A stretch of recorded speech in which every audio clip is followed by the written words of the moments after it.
Hello সবাইকে, আবারও চলে আসলাম আজকে একটি নতুন ব্লগ নিয়ে। সবাই পাশে থাকবেন, চ্যানেলটি সাবস্ক্রাইব করে। সোনা, নমো নমো নমো নমো। বাবা চলা উঠে পড়লো, ঘুম থেকে উঠে পড়লো। হে, উঠে পড়েছে। দাদানকে নিয়ে আসবে বলছে। দাদানের ফোনটা খুঁজেই পাচ্ছি না। দাদানের ফোনটা খুঁজে পাচ্ছি না, কোথায় আছে? গুড মর্নিং, নমস্কার বন্ধুরা। আশা করি আপনারা সবাই ভালো আছেন, সুস্থ আছেন। আমার এই চ্যানেলটিতে সবাইকে স্বাগত, মন থেকে স্বাগত। আমার ফ্যামিলি মেম্বার হয়ে ওঠার জন্য, আমার সাথ দেওয়ার জন্য, আমার সাথে থাকার জন্য, পাশে থাকার জন্য সবাইকে অনেক অনেক অনেক ধন্যবাদ। আর এমনি করে চ্যানেলটাকে চলুন আমরা এগিয়ে নিয়ে যাই। আমার সাথে থাকবেন, পাশে থাকবেন, ব্লগগুলোকে দেখবেন আর বলবেন কে কোথা থেকে দেখছেন, মানে কমেন্ট করবেন কে কোথা থেকে দেখছেন, তাহলে আমিও বুঝতে পারবো যে আমার ফ্যামিলি মেম্বার কোথায় কোথায় থেকে হয়েছে, কে কোথা থেকে দেখছে। আমার খুব ভালো লাগবে। আর আশা করছি আমার ব্লগগুলো আপনাদের অবশ্যই ভালো লাগছে। আর আমার লাইফটা কিরকম আপনারা ভালো করেই জানেন, এটা আমার লাইফস্টাইল ব্লগ। Excuse me. আমার লাইফস্টাইল ব্লগে আপনারা ভালো করেই জানেন কি দেখানো হয় আর কি দেখানো হয়, ডেলি লাইফে যেটা হয়।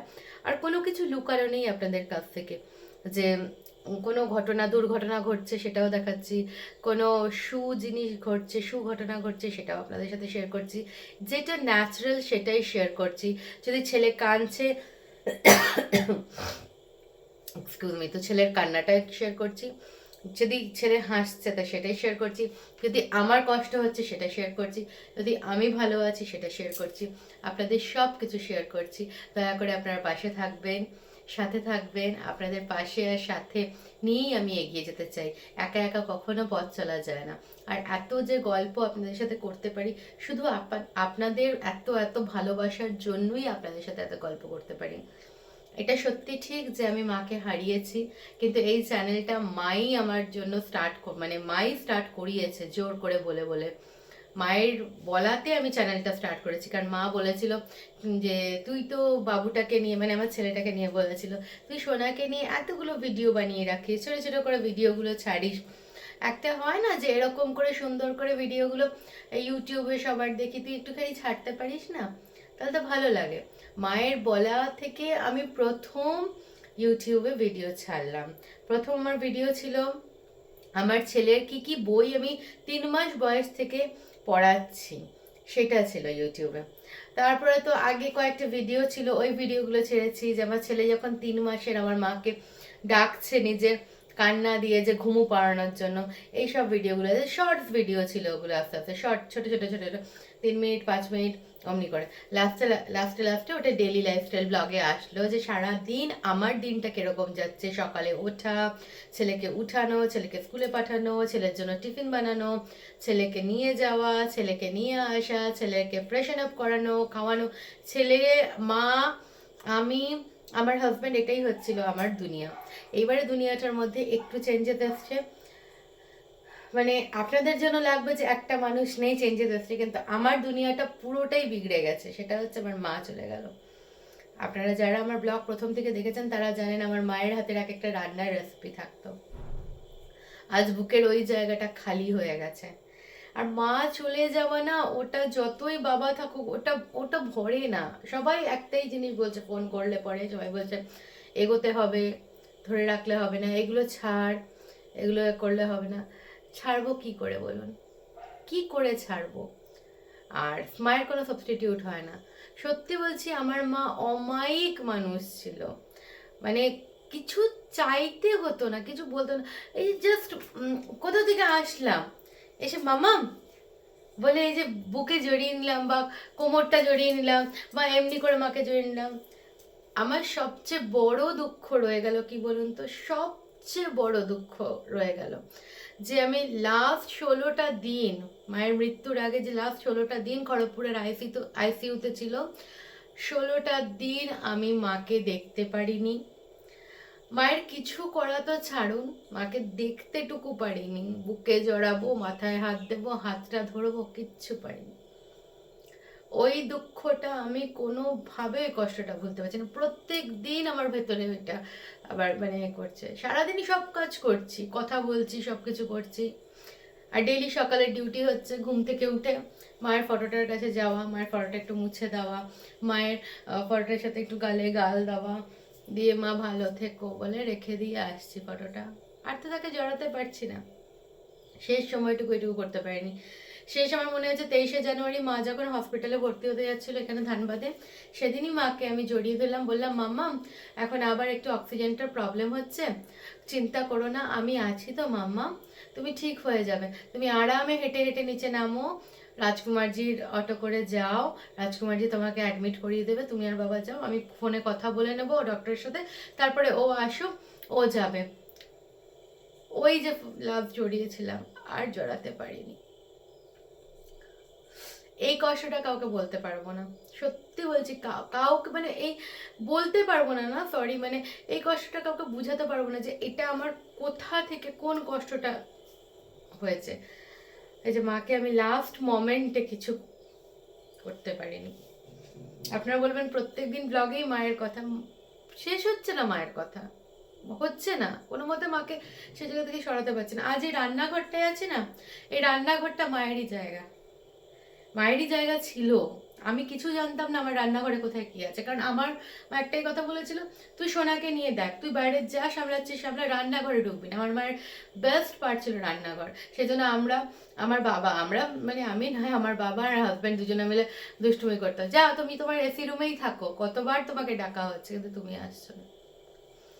এইগুলোই রয়ে যায়, এইগুলো আর পারছি না, বড় কষ্ট হচ্ছে। খড়গপুরে তাও 4টা লোকের মুখ দেখছি একটু ম্যানেজ হয়ে যাচ্ছে, কিন্তু এইখানে ওই একাকিত্ব, ওই মাকে খুঁজছি, এরকম হয়ে গেছে। ঠিক আছে চলুন, সকালবেলা কিচেনে এসে গেছি, ফ্রেশন আপ হয়ে প্রিয়াংশুর জন্য ওটস বানাবো, সাথে থাকুন, দেখতে থাকুন, তারপরে তো সারাদিন আপনাদের সাথে গল্প হবেই। আমি দুধে ওটসটা ভিজিয়ে রেখেছিলাম, এরপরে আমি গ্যাসটা অন করে নিচ্ছি, ওটসটাকে ফটাক করে বানিয়ে ফেলি।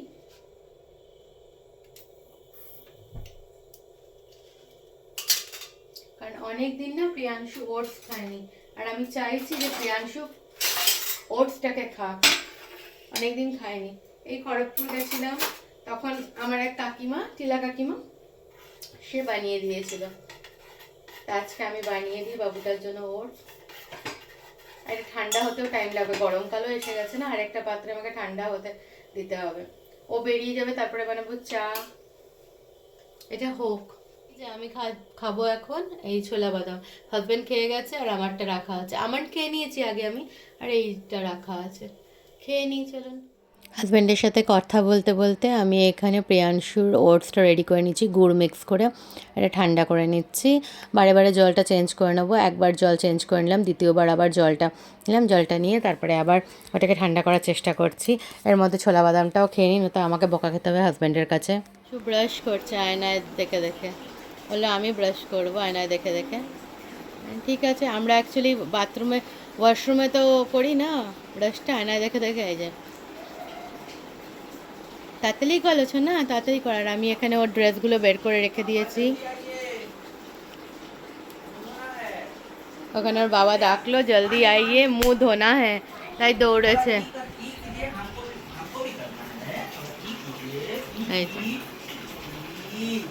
এই যে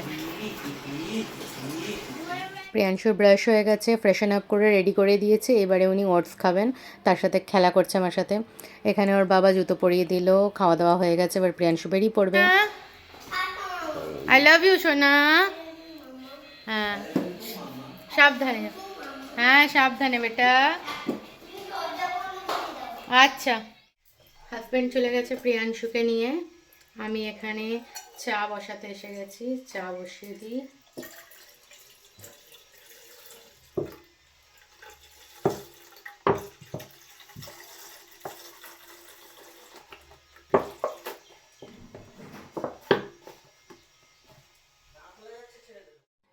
হাজব্যান্ড আর বাবার দুজনেরই খাবার লাগবে। আমি রুটিটা আর তরকারিগুলো বের করে নিয়েছি, কালকে একটুখানি বাজার থেকে নিয়ে এসেছিলো তড়কা আর একটু চানা মশলা আর রুটি, ওটাই রাত্রে ডিনার হয়েছে। শরীরটা ভালো লাগছিল না বলে, অ্যাকচুয়ালি মন মেজাজ কিছু ভালো লাগছে না, কিছু করতে ইচ্ছা করছে না, তাই একটু পরোটা বানিয়ে নিচ্ছি ওদের জন্য। আর চা বসিয়ে দিয়েছি এখানে পরপর পরোটা করে দেবো। বাবা আর হাজব্যান্ড পরোটা খেয়ে নেবে, চা আর একটু একটু করে তরকারি সবাই নিয়ে খেয়ে নেবে। আমার তো ওখানে দুটো রুটি রাখাই আছে ওই ফয়েল পেপারের ব্যাগটাতে, তো আমি ওই দুটো রুটি আমি তরকারি দিয়ে চা দিয়ে খেয়ে নেব। তারপরে ওর কাজে বেরিয়ে যাবে, আমিও আমার ঘরের কাজ কমপ্লিট করব, যেটা রোজের ডিউটি। বাবা চলে যাবে প্রিয়াংশুকে আনতে, বাস এবার ডিউটি স্টার্ট, দিন শুরু, কাজ শুরু। এই যে টিফিন নিয়ে এসে গেলাম, সবাই এখন খেয়ে নেবে। কালকে তরকারি আছে অল্প অল্প, আর রুটি আনা হয়েছিল, বাস চলুন ব্রেকফাস্ট করে নিই। হাজব্যান্ড ফ্রিজের মধ্যে একটু জল খুঁজছে, যে জল মিক্স করে নিয়ে যাবে, যে কারণ প্রচুর গরম বাইরে, জাস্ট একটুখানি মিক্স করে বটল রাখবে, বললে যেতে যেতে নর্মাল হয়ে যাবে জলটা। বললাম ঠিক আছে। আর এখানে ঠাকুর প্রণাম করে নিল, মামামকে প্রণাম করে নিল, বাবাকে এখন প্রণাম করে নিয়ে ঠাকুরের নাম নিয়ে বেরিয়ে পড়বে। হাজব্যান্ড এটা নতুন কিনেছে, ফোন টোন আসলে খুব অসুবিধা, মেসেজ আসলে অফিস থেকে বলে যাচ্ছে তোমাকে কল করলে রিসিভ করছো না, তাই জন্য কিনেছে। খাটাক, দারুণ দারুণ ব্যাপার, দেখা যাবে, সুপার, এই তো, বাহ দারুণ দারুণ। এসো সাবধানে, দুগ্গা দুগ্গা। ভাত বসিয়ে দিয়েছি, আর এখানে প্রিয়াংশুর জন্যই মাছ হবে, আমরা ঝোল আলু দিয়ে খাবো, কারণ রাত্রে আজকে অন্যরকম আরেকটা রান্না হবে, আপনাদের সাথে শেয়ার করবো, এখন বলবো না, এক্সট্রা সারপ্রাইজ ফর হাজব্যান্ড। তাই জন্য একটা মাছই নিয়েছি, মাছের ঝোল ভাত। আর চলুন দেখিয়ে দিই বাবা কি করছে, আপনাদের সাথে শেয়ার করে দিচ্ছি। চলুন চলে যাচ্ছি বাবার কাছে। বাবা এখানে নারকেল কোড়াচ্ছে, নাড়ু বানিয়ে রেখে দেবো। আর নারকেল তো কোড়াচ্ছে ঠিকই, তাই গল্প করছে। আমার হাত মানে বাড়িতে অনেক জিনিসই আছে মায়ের, এই নারকেল কুড়ানিটা মায়ের। তাই বাবা বলছে, একদিন বলছে তোমার মা একটা ভালো নারকেল কুড়ানি এনে দাও না গো রথের মেলা থেকে, তাই বাবা এটা এনে দিয়েছিল। তো আমি যখন এখানে পারছিলাম না নারকেল কুড়াতে, মা বললো এটা নিয়ে যেত, আমার এখানে লাগে না, তো মা দিয়ে দিত। মা সব কিছুই তার নাকি লাগে না, আমাকে দিয়ে দিত। বাবা এদিকে তাকাও। এই, আর মাও এখানে বসে বসে দেখছে আমাদের সাথে, আমরা মনেই করছি না মা নেই, এখানে বসে বসে দেখছে বাবা নারকেল কুড়াচ্ছে ঠিক মতন কিনা সেটা দেখে দিচ্ছে। ভুল করলে কিন্তু বাবা মামাম বলবে, বুড়া ঠিক করে করো, বুঝলে? কষ্ট পেও না বাপি, কষ্ট পেও না বাবা, কেঁদো না কেঁদো না বাবা, কষ্ট পেও না। বাবা কেঁদে দিয়েছে, বাবা খুব কষ্ট হচ্ছে, পরে আপনাদের সাথে কথা বল। এই যে নারকেল কোড়াটা চিনি দিয়ে মাখছি। ঘরে যদি নারকেল এক্সট্রা থাকতো আমার মা এই করতো, কি আমার হাজব্যান্ড এগুলো পছন্দ করে, তো তাই জন্য এইগুলো করে রাখতো। যদি কলা বেশি আছে, বেশি পেকে গেছে, প্রিয়াংশুর জন্য কলাটা আনা হয়েছে, বেশি পেকে গেছে, তো মালপোয়া বানিয়ে রেখে দিল। কেন না, মুনুয়া খাবে, মুনুয়া ভালোবাসে, এই মুনুয়াই করে গেল, যে মুনুয়া আর তারপরে সোনা। মাম্পিকে ভালোবাসতো না সেটা বলবো না, কোনোদিনই বলতে পারবো না, কিন্তু তার সাথে মাম্পির সাথে যে চারপাশে যারা ছিল সেটাই মায়ের অনেক অনেক ছিল। তাই আজকে নারকেল নাড়ু বানিয়ে নিচ্ছি। গ্যাসটা জ্বালাইনি, শুধু নাড়াচাড়া করলাম। বাবা এখানে পটল কাটছে, রাত্রিবেলায় হবে। হ্যাঁ না, 3 টুকরো, ছোটগুলো 2 টুকরো। না না, এটা 3 টুকরো হবে। ঠিক আছে করো। হ্যাঁ এরকমই ডুমো ডুমো। না তোমার মনে হয় যদি কোনোটা ছোট তাহলে 2 টুকরো হবে, তাহলে 3 টুকরো করে দেবে। ব্যাস বড় বড়ই, না এই বাঁকুড়া পটল বড় বড়ই ভালো লাগে, দোরমা খেতে ভালো লাগে।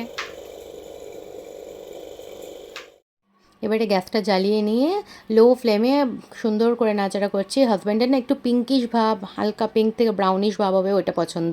ব্রাউনিশ তখনই হয় যে মায়ের টাচ দিলাম, সেটা হচ্ছে মিল্ক পাউডার দিলাম, আর একটু কাজু বাদাম কুচি করে রেখেছিলাম, ওটা বাবা দিয়ে দেবে। তো বাবা লাস্টে, আমি একটু কুচি করছিলাম, বাবা আবার কুচি করে দিয়ে দিল, যে কমপ্লিট করে দিল, বাস মায়ের টাচ। যে নাড়িগুলো গোল্লা গোল্লা করে নিয়েছি, এরপরে একটা কন্টেনারে রেখে, এক এক করে কন্টেনারে রেখে দিচ্ছি। রেখে দিয়ে হাজব্যান্ডকে ফটো পাঠিয়ে দেবো লোভ দেখানোর জন্য। চলুন গুছিয়ে নিই, তারপরে বেরিয়ে যাচ্ছে, প্রিয়াংশুকে আনতে যাচ্ছে। এই যে আমার সোনা এসেছে।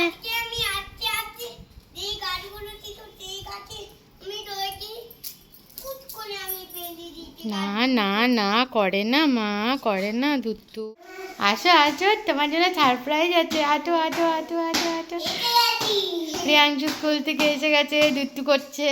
এই যে প্রিয়াংশুর মাছের ঝোল বানাবো, বড়িগুলো খালি খোলায় ভেজে নিলাম। এবারে সর্ষের তেল অল্প ছিল প্যাকেটে, ভাবলাম যে তেলটা শেষ করে দিই, তাই তেলটা বড়িগুলো নাড়িয়ে নিলাম।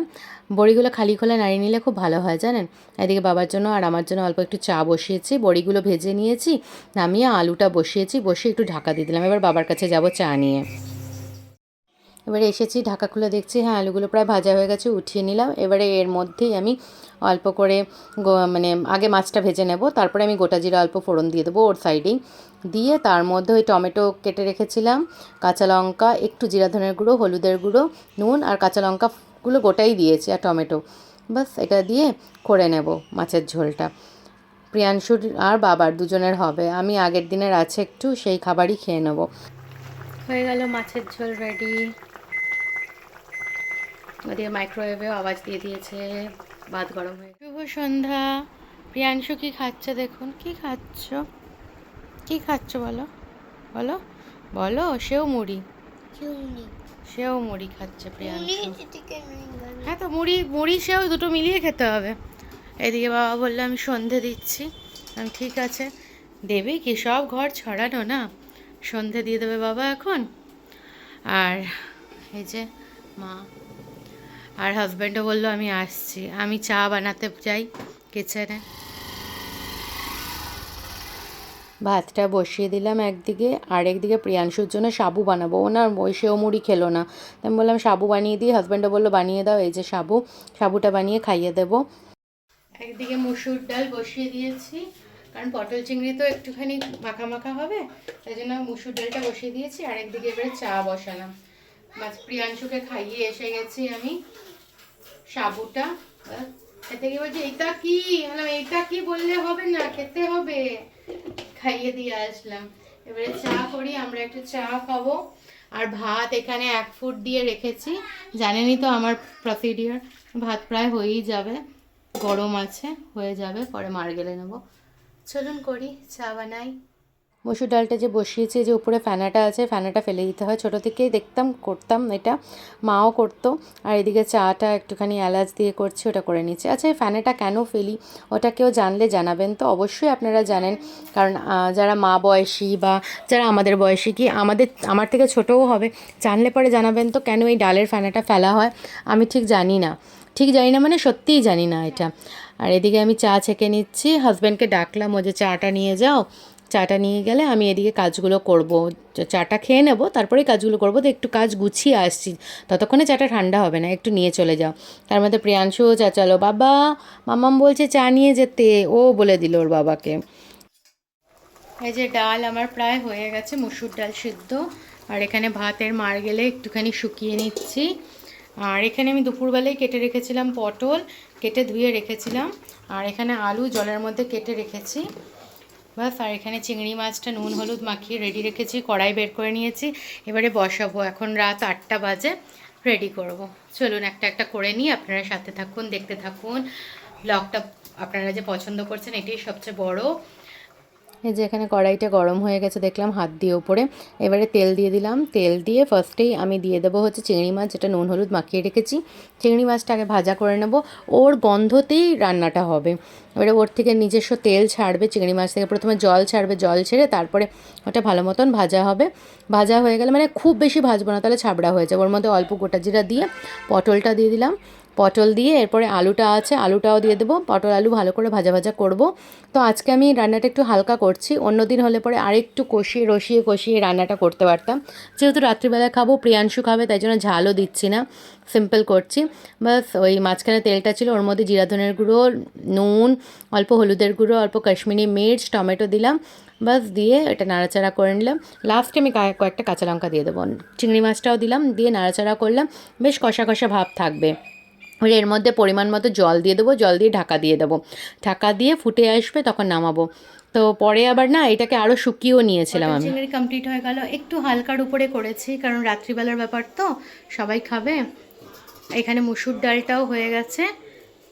আমি এখানে একটু তেল দিয়ে দেবো, সর্ষের তেল, কাঁচা সর্ষের তেল, বাস ভাত হয়ে গেছে। এদিকে আপনাদের একটা জিনিস দেখাবো, ও দাদানের সাথে ওখানে খেলছে, ওখানে পড়ছে, কিন্তু এদিকে টিভিটা চলছে। ওর যে টিভির নেশা নেই, এত কষ্ট করে টিভির প্যাকটা লাগালাম দেখানোর জন্য, ও কোনো মতে দেখবে না। এখানে পেপা পিগ হচ্ছে, আমার বাবাই দেখছে। এরপর আমি সবাইকে ডিনার দিয়ে দেবো। এই যে সবাইকে ডিনার দিয়ে দিলাম, ভাত, মসুর ডাল, আর তার সাথে সবার খাবার নিয়ে নিয়েছি। আমি পরে খাবো, সাইডে রেখেছি। আর এখানে পটল চিংড়িটা বাস নিয়ে এবারে আর প্রিয়াংশুও বলছে আমিও ভিডিও করি। চলুন আজকের ব্লগটি এই পর্যন্তই। সবাই সুস্থ থাকবেন, ভালো থাকবেন। কালকে আবার একটি নতুন ব্লগ নিয়ে চলে আসবো। Tata, good night, take care.